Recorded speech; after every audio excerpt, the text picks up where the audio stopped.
Alright, so this is something that I've wanted to do for a good little while now. And that was to show off my mini golf course that I built in Terraria way back when the big update, the last update, came out. I made this world, I played in it for God knows how many hours, and one of my main goals was to build a mini golf course, and I'm going to over the next couple of minutes do a quick little tour. I might do a second episode or second video, I guess, of me actually playing the course, but I'm not going to play the course on this go. This is just going to be a quick couple of moments to let me go through it and show it off. So, ignore the stuff over here. you got your clubhouse here, which is also the golf NPC's home. Inside the chest, being a mini golf course, of course, you have to have your multicolored golf balls, plenty of putters, whistles, all those kinds of fun things. I'm going to get on my rainbow broom here. So there's a teleporter down here. Takes you to the back nine, to the end of the course. And there's a switch here, which is already flicked on.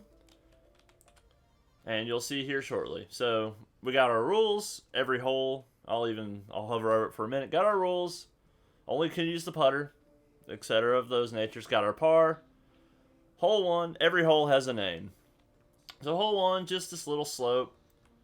Hole 2, we got the ricochet, where I was first trying to figure out how to ricochet the ball. Hole 3, you get this little drop. I think what was it? Choose wisely, because, I don't know, I had Indiana Jones on the brain. And hole 4 is where the first little instance of mechanics comes in.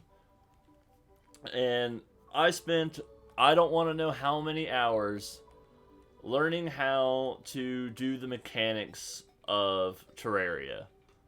So, hole 5 is where I got a little crazier, where you can see down here, all the pathways are randomly switching on and off. Hole 6 is just kind of a crazy ricochet shot. And then hole 7, you probably already saw it. Every mini golf course has to have a windmill.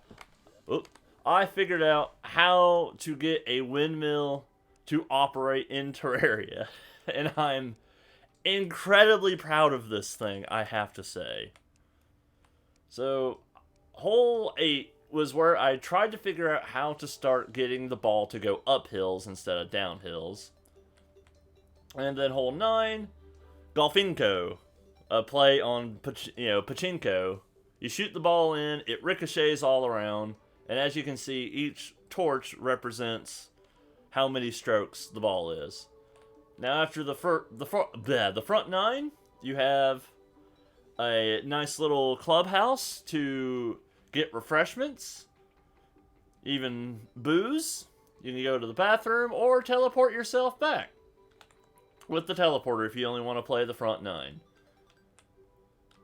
And then the back 9 is where I started to try to get a little bit more complicated. Honestly, hole 10 here is probably the hardest hole in the entire course, because you have to get this perfect shot onto this. If you miss it even just a little bit, it will roll off. And if it rolls off on this side, all the way back to the beginning. Hole 11 is an accuracy hole, requiring you to manage to get it through. Hole 12 was another instance of I need the ball to go uphill. We're going downhill too much. So you essentially shoot it in. You try to get it into one of the upper paths. If you fail, it goes to the lower one. And then the hole 4 is right here. And what self-respecting putt-putt course does not have a drawbridge? This is one of the first unfinished aestheticallys. I was going to have a dragon on the top of what was going to be a castle. But I never did get around to finishing that whole concept of it. However, I did get the drawbridge to actually function. Hole Hole 14 was another take on trying to go up. You just have to essentially pop the ball up every single time. Hole 15, as the name suggests, you have to hit it at the right moment to get it to fly through. Even if you fail it, it will pop out right here. Again, what self-respecting putt-putt course does not have a gorilla banging its fists? Again, unfinished. Unfortunately, unfinished. More aesthetics that I never did finish. The idea was I was going to basically use a sprite of Donkey Kong and just have his face right here as the fists go up and down. 17, I was kind of running out of ideas. I was totally out of ideas once I got to 17, which I'm kind of proud of that, honestly. There's a werewolf coming there's multiple werewolves coming my way. Give me a moment. And then hole 18, of course, is the ball return. Much like the other one at hole 9, very similar. However, any putt-putt course has hole 18 where you hit it into the ball return, where it goes into wherever the hell they go. So, and then if you wanted to play again, you have a teleport right back.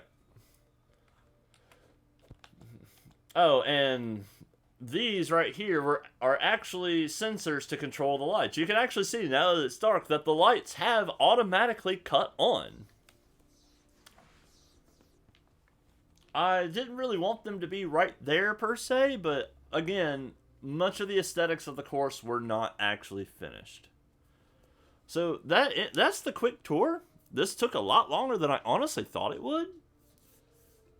But yeah, I'll probably play around on it just to see how I do, and just to show off the mechanics behind everything. So yeah, I hope you guys enjoyed that. I put a lot of work into this. Way too much, honestly. Way too much work went into this. And maybe one day I'll go back and actually finish all the aesthetics. Who knows? But thanks for watching, guys. Peace out.